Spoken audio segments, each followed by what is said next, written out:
always very excited when I'm on my way to some place that I've never seen. They always joke with me at the house, anytime I get frustrated or I get upset about something or I feel like I've lost focus, I get my maps out. I've been given many a globe and a map over the Christmases and birthdays. But my dream has always been to cross the Sahara.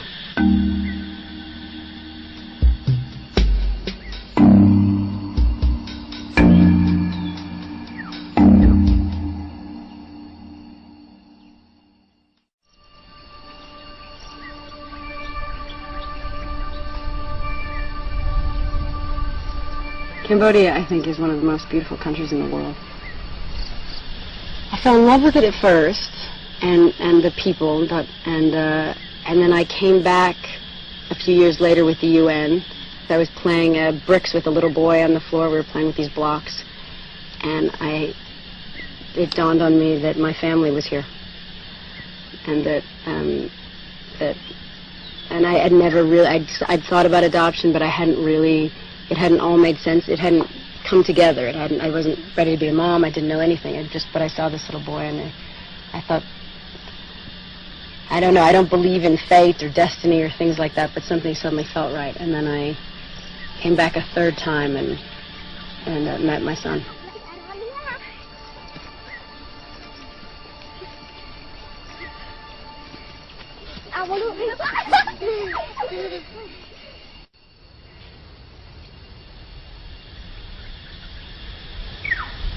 Yeah, I try to experience, as much as I can and kind of adapt,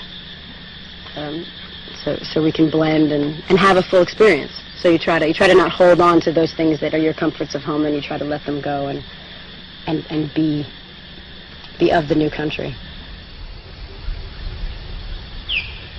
The biggest thing, actually, to be honest, here in Cambodia is my boys love to eat crickets. It's their favorite thing. And they eat them like, when I first gave it to them, I thought I wanted them to understand culturally. I wanted them not to be, turned off by something that was of their culture. So I bought it and I said, what's all?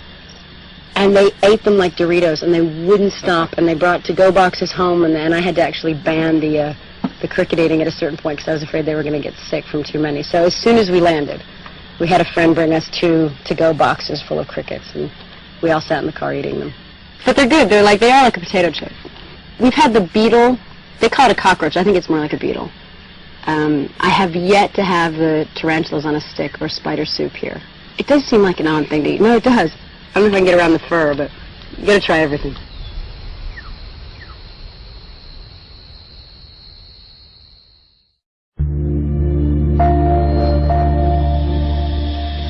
It was a really, really big education for me in how much I didn't learn in school, because they'd touched on the Vietnam War and they'd touched on maybe a little bit about Cambodia, but they really didn't, in the school I went to, get into depth about really what happened and really how much these people suffered and really how horrific it was. And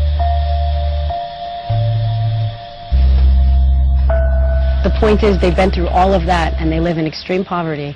And they are some of the most sweet-natured people you'll ever meet in your life. And you can't imagine how they can be so at peace and so kind and so open with what they've gone through. And you think, how is that? Can you imagine the things we complain about?